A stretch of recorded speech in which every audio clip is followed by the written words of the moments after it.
হতাশা মাদক দিয়ে দূর হয় না। হতাশা দূর হবে, বলে দিব, তিনটা জিনিস, মাত্র তিনটা। কয়টা ভাই? এক, 5 ওয়াক্ত নামাজ। এক কি? নামাজে আপনি অজু করে সিজদা দেন, ইনশাল্লাহ আপনার মনে প্রশান্তি না আসলে আমাকে এসে বলেন যে আসে না। চোখের পানি, মনের আবেগ যা আছে আপনার ভিতরে, কষ্ট, দুঃখ, যন্ত্রণা, সব আল্লাহকে ঢেলে দিবেন ইনশাল্লাহ। নিজের আবেগ ধরে রাখবেন এখানে, আপনি আল্লাহর জন্য ঢেলে দিবেন। মানুষকে আবেগ দেখে কি লাভ? মানুষ আপনার চোখের পানির মর্ম বুঝবে? মানুষ কি মানুষের চোখের পানির মর্ম বুঝে? আপনার পিতা যদি মারা যায়, আমার কাছে এসে দোয়া চান কান্নাকাটি করে, আমি দোয়া করতে পারবো, কিন্তু আমি কিন্তু আপনার ফিলিংসটা বুঝতে পারবো না। আপনার অনুভূতি কে বুঝতে পারবেন? আল্লাহ পাক আপনার ঘাড়ের রগের চেয়েও কাছে আছেন। সুবহান সুবহান, আল্লাহ পাক ঘাড়ের রগের চেয়ে কাছে আছে। গতকালকে বাংলাদেশের একজন বরেণ্য আলেমের সাথে একটা কনফারেন্সে ছিলাম। উনি বলছিলেন যে এক ব্যক্তি, এটা শোনেন, এক ব্যক্তি খুব তার শখ যে তিনি সাহাবীদের মতো নামাজ পড়া শিখবেন। কথা বুঝতে পারছেন? সাহাবীদের মতো নামাজ শিখবেন। তো একজন বরেণ্য আলেমের কাছে এসেছেন, এসে বলছেন যে আমাকে সাহাবীদের মতো নামাজ শিখিয়ে দেন। তখন সেই আলেম আরেকজন আলেমের সন্ধান দিয়েছেন, যা তুমি তার কাছে যাও, তিনি শেখাবেন। তো সেই ব্যক্তি একটু অবাক হয়েছেন, কারণ যাকে প্রশ্ন করেছিলেন তিনি অনেক বড় মুহাদ্দিস, আর যার কাছে পাঠানো হচ্ছে তিনি অত বড় মুহাদ্দিস নন, কিন্তু আবেদ, আমল করেন। তাকে গিয়ে বলছেন উনি আমাকে পাঠিয়েছেন সাহাবীওয়ালা নামাজ শিখিয়ে দেন। তখন তিনি বলছেন ঠিক আছে, সুন্দর করে অজু করে আসো, সুন্দর করে অজু করে আসো। অজু করার সময় খালি খেয়াল রাখবা যে আমি অজু করছি শুধু আল্লাহর সন্তুষ্টির জন্য। কি খেয়াল রাখবেন? অজু করছি শুধু আল্লাহকে রাজি খুশি করার জন্য অজু করছে, আর কোনো উদ্দেশ্য নাই আমার। অজু করতে যাচ্ছে, তিনি আবার বলছেন দাঁড়াও, শুধু আল্লাহকে রাজি খুশি করার জন্য অজু করো। আবার শুরু করছেন, আবার বলছেন শোনো, শুধু আল্লাহকে রাজি খুশি করার জন্য অজু করো। এভাবে বলতেই আছেন। নামাজে দাঁড়িয়েছেন, দাঁড়ানোর আগে বলছেন শোনো, শুধু আল্লাহকে রাজি খুশি করার জন্য নামাজ পড়ো। বলতেই আছেন, বলতেই আছেন। এক পর্যায়ে সে ব্যক্তি নামাজ শুরু করলো, নামাজে মনোযোগ এদিক ওদিকে যায়, আর তার মাথায় এটা আসে, এই শুধু আল্লাহকে রাজি খুশি করার জন্য আমাকে নামাজ পড়তে হবে, শুধু আল্লাহকে রাজি খুশি করার জন্য নামাজ পড়তে হবে। এই চিন্তা তার মনের মধ্যে ঘুরপাক খাচ্ছে, ঘুরপাক খাচ্ছে। এভাবে নামাজটা সে শেষ করেছে। শেষ করে চিন্তা করছে যে নামাজ তো পুরোপুরি মনোযোগ দিতে পারলাম না। বারবার মাথার মধ্যে এরকম চিন্তা আসছে, আল্লাহ আমাকে তো মাফ করে দাও, নামাজটা আমার মনে হলো না ঠিক মতো। তখন সে ফিরে এসে তার সে ওস্তাদকে বলছেন আমার তো নামাজ এরকম এরকম করে পড়লাম, কিন্তু শেষমেশ মনে হলো যে নামাজটা হয়তো কবুল হয় নাই, আল্লাহর কাছে খুব মাফ চাইলাম, আল্লাহ আমাকে মাফ করে দাও, নামাজটা মনে হলো না। তখন সেই যে প্রথম ব্যক্তি যিনি পাঠিয়েছেন তিনি বলছেন এটাই হলো সাহাবীওয়ালা নামাজ। তারা আল্লাহকে রাজি খুশি করার জন্য নামাজ পড়তেন, নামাজ শেষ করে আল্লাহর কাছে ইস্তেগফার করতেন, আল্লাহ কিছুই হলো না, কিছুই হলো না। আমার কথা কি বুঝতে পারছেন? অতএব আল্লাহকে রাজি খুশি করার জন্যে আপনি আপনার আবেগ, আপনার ইবাদত সব ঢেলে দিবেন, অন্য কারোর কাছে কিছু পাওয়ার আশা করবেন। আমাকে আল্লাহ পাঠিয়েছেন দুনিয়াতে নামাজ পড়তে, রোজা রাখতে, দিনের প্রচার করতে, দিনের জ্ঞান অর্জন করতে, এই তো। তা আমি একজন মেয়ের জন্য জীবন নষ্ট করে দিব কেন? আমি তাহলে আল্লাহর কাছে কি মুখ দেখাবো, আর নবীর কাছে কি মুখ দেখাবো? ওখানে গিয়ে বলবো আল্লাহ আমি আমার অমুক প্রেমিকার জন্য আশেক হয়ে একদম জীবন দিয়ে দিয়েছি, আত্মহত্যা করেছি। গেছে ভাই, যাইতে দেন। যে ব্যক্তি আপনার অবস্থানকে মূল্যায়ন করে নাই সে আপনার যোগ্য ছিল না। এখন আপনি কি করবেন? নিজের অবস্থান উন্নত করেন, আপনার পিছনে লাইন ধরে ঘুরবে ইনশাআল্লাহ। এটাই বাস্তবতা। দুনিয়া খুব খারাপ জিনিস। মানুষ মানুষের অবস্থানকে মূল্যায়ন করে, মানুষ মানুষের অবস্থানকেই মূল্যায়ন করে, কিন্তু আল্লাহ রাব্বুল আলামিন আপনাকে সর্বাবস্থায় ভালোবাসেন। আলহামদুলিল্লাহ। এই যে আমরা এখন অনেক পাপ করছি না, আল্লাহ কি আমাদেরকে আযাব দিয়ে ধ্বংস করে দিয়েছেন? আল্লাহ পাক এখনো আমাদেরকে ভালোবাসেন, রহম করেন, অপেক্ষায় আল্লাহ পাক অপেক্ষা করছেন কখন তওবা করবে, আমি তওবা কবুল করব। এই কখন আমার বান্দা খালি একবার বলে আস্তাগফিরুল্লাহ, আল্লাহ পাক সাথে সাথে মাফ করে দিবেন। সেই আল্লাহকে ভুলে আপনি কার পিছনে ছুটছেন? আমরা কিন্তু নিয়াত করতে পারি ভাই যে আমরা যারা ওয়াজ শুনলাম জীবনে কোনোদিন সিগারেটে হাত দিব না ইনশাআল্লাহ। রাজি আছি ভাই? অন্য বড় বড় জিনিস তো বহুত দূরের কথা। আচ্ছা, অনেকে রাজি হয় নাই কেন? আপনারা কি অলরেডি আসক্ত? আমি অনেক ভাইকে দেখেছি মাশাআল্লাহ ইফতার খুলেই একদম বেনসন টানা শুরু করে। হ্যাঁ, এটা যে হারাম আপনাদের কেউ ওয়াজ করে শোনায় নাই? এটাকে কি মনে করেন আপনারা, হারাম না হালাল? কেউ বলেছে মাকরু, নাকি মাকরু ফতোয়া দিয়েছে? মাকরু শব্দের অর্থ জানেন আপনি? মাকরু শব্দের অর্থ কি শোনেন, সূরা বনী ইসরাঈল খুলবেন। কোন সূরা? সূরা বনী ইসরাঈল আল্লাহ পাক বলছেন, আমি বনু ইসরাইলকে এই কাজগুলো করতে নিষেধ করেছেন। কোন কোন কাজ? জেনা করো না, জেনার ধার কাছে যেও না, এতিমের মাল আত্মসাৎ করো না, শিরিক করো না ইত্যাদি। যারা আলেম আছেন তারা আমার কথা বুঝবেন। এই কাজগুলোর পরে আল্লাহ পাক বলছেন যে এই প্রত্যেকটা কাজ আল্লাহর কাছে মাকরুহ, অপছন্দ। কিসের? অপছন্দ। আর এটাকে আপনি সহজ মনে করছেন? নিয়াত করি আল্লাহ পাকের সন্তুষ্টির জন্য আমরা কোনোদিনও মাদকের সাথে সম্পৃক্ত হব না ইনশাআল্লাহ। আর বিশ্বাস করেন, শুধুমাত্র মাদকদ্রব্য নিয়ন্ত্রণ অধিদপ্তর এই আইন কানুন এগুলো দিয়ে, জরিমানা দিয়ে মানুষকে মাদক ছাড়ানো যাচ্ছে না, যাবে না। কেন যাবে না এটা আপনারা খুব ভালো করেই জানেন, আমি বলতে চাচ্ছি না। অনেক সময় মাদক বিরোধী কনসার্ট করে মানুষ, মাদক বিরোধী কনসার্টে ওঠার আগে এক বোতল ডাইল খেয়ে আসে আগে। এগুলো কি বাস্তব কথা বলছি না অবাস্তব কথা বলছি? আমাদের যুবক ভাইরা কোশ্চিন কালো মাদকের ধার কাছে যাবেন না ইনশাআল্লাহ। একটা হাদিস খালি মনে রাখেন, এই হাদিসটা মনে রাখেন। নবী সাল্লাল্লাহু আলাইহি ওয়াসাল্লাম বলেছেন, কেউ যদি মাদকদ্রব্য সেবন করে তার 40 দিনের নামাজ কবুল হবে না। সিগারেট একটা খেয়েছি, 40 দিন নামাজ নাই। এরপর যদি সে তওবা করে আল্লাহ মাফ করে দিবেন। আবার যদি মাদক খায় আবার 40 দিন কবুল হবে না। যদি আবার তওবা করে আল্লাহ মাফ করে দিবে। আবারও যদি খায় আবারও 40 দিন কবুল হবে না। আবারও তওবা করলে আল্লাহ আবার মাফ করে দিবে। চতুর্থবার সে যদি মাদক খায়, আল্লাহ রসুল সাল্লাল্লাহু আলাইহি ওয়াসাল্লাম বলছেন, আল্লাহ পাক কিয়ামতের মাঠে তাকে তিনাতুল খাবাল পান করাবেন। কি পান করাবেন? তিনাতুল খাবাল। সাহাবীরা বললেন, ইয়া রাসূলুল্লাহ, এটা কি? তিনাতুল খাবাল কি?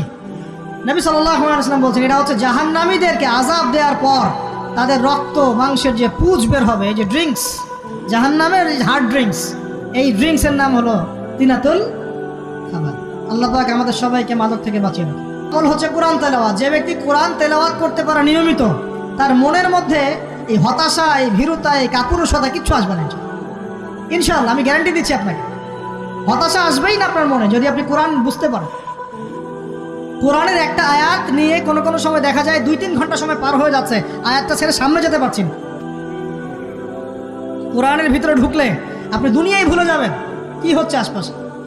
আমি এমন অনেক আলেমকে দেখেছি যে একটা বই, পাতলা একটা বই, আরবি বই নিয়ে পড়া শুরু করেছেন, যে ফজরের পরে জোহরের ওয়াক্ত হয়ে যাচ্ছে, বইটাই শেষ করতে পারেনি। বুঝতে পারবেন না? যখন আপনি ইলমের ভিতরে ঢুকে যাবেন, কোরআনের ভিতরে, হাদিসের ভিতরে, আপনার দুনিয়ার খেয়ালই নাই। একজন আলেম, তিনি এক রাত্রে একটা বই লিখেছিলেন, চটি বই, এক রাত্রের মধ্যে। বলা হচ্ছে, তার সম্পর্কে বলা হচ্ছে যে রাতের খাবার তাকে দেয়া হয়েছে, যে আপনি এটা খেয়ে নেন। তো খাবারটা পাশেই আছে, খাবারটা খাবো, এটা লিখে খাবারটা খাবো, এরকম তার চিন্তা ছিল। ফজর হয়ে গেছে, বই লেখাও শেষ, খাবার এই অবস্থায় পড়ে আছে, ডুবে গেছেন ভিতরে, খাওয়ার মাথায় খেয়াল নাই। এরকম হয়। একজন মনীষী, বিখ্যাত মনীষী, রিয়াদুস সালেহীন কিতাবের রাইটার, সংকলক আল্লামা নববী রাহিমাহুল্লাহ, এরকম সারা রাত চলে গেছে, পাশে 2টা খেজুর, ওই 2টা খেজুর খাওয়ারই সময় পান। হাদিস নিয়ে গবেষণা করতে রাত পার হয়ে গেছে। আমি বলতে চাচ্ছি, যখন ইলমের ভিতরে, কোরআন হাদিসের ভিতরে ঢুকে যাবেন, আপনার দুনিয়ার খেয়াল আপনার চলে যাবেন সব।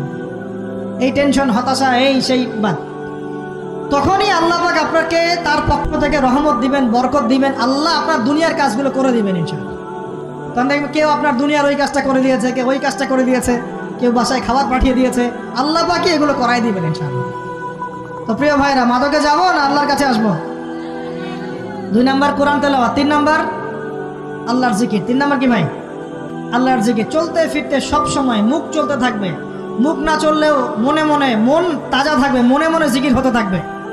মনে মনে জিকির করতে পারেন? মুখ নড়বে না, কিন্তু মনে মনে আপনার একটা জিকির হতে থাকবে, সুবহানাল্লাহ, আলহামদুলিল্লাহ, লা ইলাহা ইল্লাল্লাহ, আল্লাহু আকবার। করা যাবে? পারে। মানুষের মন কখনো চুপ করে থাকে না, কিন্তু মানুষের মন অলওয়েজ কিছু না কিছু চিন্তা করতে থাকে না, যতক্ষণ না ঘুমায় মানুষ। তো প্রিয় ভাইরা, বেশি বেশি জিকির করবো, সুবহানাল্লাহ, আলহামদুলিল্লাহ, লা ইলাহা ইল্লাল্লাহ, আল্লাহু আকবার, লা হাওলা ওয়ালা কুওয়াতা ইল্লা বিল্লাহ, এগুলো চলতে থাকবে। আল্লাহ পাক তৌফিক দান করুন। আমরা আমাদের সমাজে যুবকদেরকে এরকম টিকটকে দেখছি, অনলাইনে আসক্ত দেখছি, জেনায় আসক্ত দেখছি, পর্নোগ্রাফিতে আসক্ত দেখছি। আমরা দেখছি আমাদের যুব সমাজকে মাদকে আসক্ত, কিশোর গ্যাংয়ে আসক্ত। এইগুলো কি আমাদের কাম্য ছিল ভাই? আমাদের কাম্য ছিল? এই অবস্থায় কি যুব সমাজ আল্লাহ পাকের দ্বীনের পতাকা হাতে নিয়ে আল্লাহর জমিনে দিন কায়েম করতে পারবে কিনা একটু আমাকে উত্তর দেন দেখি। এখন এই অবস্থায় পারবে? অতএব অবস্থার উন্নতি করতে হবে কিনা? উন্নতির জন্য রাজি আছি কিনা ইনশাআল্লাহ? আমরা চাই কি আল্লাহ পাকের দিনটা আল্লাহর জমিনে প্রতিষ্ঠা লাভ করুক, আল্লাহর দিন সবার ঘরে ঘরে পৌঁছে যাক, আল্লাহ পাকের দিনের যে সৌন্দর্য সবাই সেটাই, এই সৌরভটা সবাই পাক। আমরা চাই কি না? সমাজে শান্তি প্রতিষ্ঠা হোক, আবার সেই রাসূলের মতো যুগ চলে আসুক, আমরা চাই কি না? অতএব আমাদের সবাইকে যৌবনের এই প্রলোভনগুলো থেকে বেরিয়ে এসে আল্লাহ পাকের ইবাদতে আত্মনিয়োগ করতে হবে। আল্লাহ পাক আমাদের সবাইকে তৌফিক দান করুন, বলি আমিন। আমাদের সবাইকে আল্লাহ রাব্বুল আলামিন কুরআন এবং হাদিসের গভীর জ্ঞান অর্জন করার তৌফিক দান করুন, বেশি থেকে বেশি ইবাদত করার তৌফিক দান করুন। আল্লাহ পাক সবাইকে হারাম সমস্ত রিজিক থেকে বাঁচিয়ে রাখুন, জেনা, ব্যভিচার এবং নারীর ফিতনা, মাদক থেকে আল্লাহ বাঁচিয়ে রাখুন। আল্লাহ পাক আমাদের সবাইকে হালাল রিজিক, হালাল সম্পর্ক যথেষ্ট করে দিন। আল্লাহ পাক আমাদের সবাইকে যেন দিনের দাওয়াতের মেহনত করার তৌফিক দান করেন এবং আলেম ওলামার সাথে পরামর্শ করে দিন শেখার এবং বোঝার তৌফিক দান করেন। যুবতী দিনী বোনদের জন্য, এখানে বোনরা আছেন না? আছেন কি না? দিনী বোনরা আছেন? একটা নসিহত দিনী বোনদের জন্য আমি একটা নসিহত করতে চাচ্ছি, একটা নসিহত। আমার এই একটা নসিহত একটু মন দিয়ে শুনুন প্রিয় দিনী বোন। রাসূলুল্লাহ সাল্লাল্লাহু আলাইহি ওয়াসাল্লাম আমাদের দিনী বোনদের জন্য জান্নাতে যাওয়ার একটা ফর্মুলা বলে দিয়েছেন। আমি কি বলবো সেটা? আচ্ছা, রাসূলুল্লাহ সাল্লাল্লাহু আলাইহি ওয়াসাল্লাম বলেছেন আমাদের দিনী বোনেরা, আমাদের মায়েরা, এই নারী জাতি মাত্র 4টা কাজ করলে জান্নাতের যে কোনো দরজা দিয়ে ইচ্ছা প্রবেশ করতে পারবে ইনশাআল্লাহ। খুশি হন নাই? কয়টা কাজ? মাত্র 4টা। এক, যদি আমাদের দিনী বোনেরা 5 ওয়াক্ত নামাজটা ওয়াক্ত মতো পড়ে, আল্লাহ পাক তৌফিক দান করুন, বলি আমিন। 2 নাম্বার, যদি তারা রমাদান মাসের রোজাটাকে ঠিক মতো আদায় করতে পারে। 1 নাম্বার 5 ওয়াক্ত নামাজ ঠিকঠাক আদায় করা, 2 নাম্বার রমজান মাসে সাওম রাখা, 3 নাম্বার তাদের লজ্জাস্থানের হেফাজত করা, মানে শরঈ পর্দা মেনটেন করা, শরঈ পর্দা মেনটেন করা। এবং আমি বলে দেই, চেহারাটা আপনাদের পর্দার অন্তর্ভুক্ত। এটা নিয়ে অনেক বাকবিতণ্ডা হয় না সমাজে, চেহারা দেখানো যাবে কি যাবে না ইত্যাদি। চেহারা আপনার পর্দার অন্তর্ভুক্ত বিষয়, ফুল স্টপ। এর উপরে ফতোয়া অনেকে অনেকভাবে দিচ্ছে, কিন্তু বরেণ্য উলামায়ে কেরামের কিতাবগুলো ঘাটাঘাটি করেন, তাদের ফতোয়া হচ্ছে চেহারা আপনার পর্দার অন্তর্ভুক্ত বিষয়, চেহারা ঢেকে রাখবেন, আল্লাহ পাক তৌফিক দান করুন। চোখ থাকবে খোলা, ঠিক আছে। 4 নাম্বার, স্বামীর আনুগত্য করতে হবে। স্বামীর আনুগত্য, এই যে আনুগত্য শব্দ শুনলেই মানুষের একটা মানে নেগেটিভ ধারণা তৈরি হতে পারে। স্বামীর আনুগত্য মানে কি আমি তার দাসত্ব করব? আনুগত্য মানে, প্রিয় দিনী বোন, আনুগত্য মানে দাসত্ব নয়। আনুগত্য মানে কোরআন সুন্নাহর যে বিধানগুলো আপনার স্বামী আপনাকে পালন করতে বলবে, আপনি সেগুলো করবেন, আপনি করতে বাধ্য। কিন্তু স্বামী যদি কোরআন সুন্নাহর বাইরে কিছু করতে বলে, সেটা মানতে আপনি বাধ্য নন। স্বামী যদি আপনাকে বলে যে সুদ খাও, এই সুদি এনজিওতে আসো, নাম লেখাও। স্বামী যদি আপনাকে বলে যে আসো বেপর্দায় বাইরে যাই, সাজুগুজু করে বের হও, চলো ঘুরে আসে, বেপর্দায়। স্বামী যদি বলে দেবরকে একটু খাবারটা দিয়ে আসো, আমার অফিসের কলিগ আসছে, খাবার পরিবেশন করো, আসো ডাইনিংয়ে আসো, এই যে হারাম কাজ, বেপর্দার আদেশ করছে, সুদের আদেশ করছে, আপনি সেগুলো পালন করবেন। কিন্তু হালাল বৈধ যে কোনো বিষয় আপনি স্বামীর আনুগত্য করবেন, এটা আপনার উপর ফরজ। এই 4টা কাজ যদি আপনি করতে পারেন, জান্নাতের যে কোনো দরজা দিয়ে ইচ্ছা আপনি প্রবেশ করতে পারবেন ইনশাআল্লাহ। আল্লাহ পাক আমাদের দিনী বোনদেরকে এই 4টা কাজ করার তৌফিক দান করুন। আমাদের সবাইকে আল্লাহ পাক জান্নাতের জন্য কবুল করুন, বলি আমিন।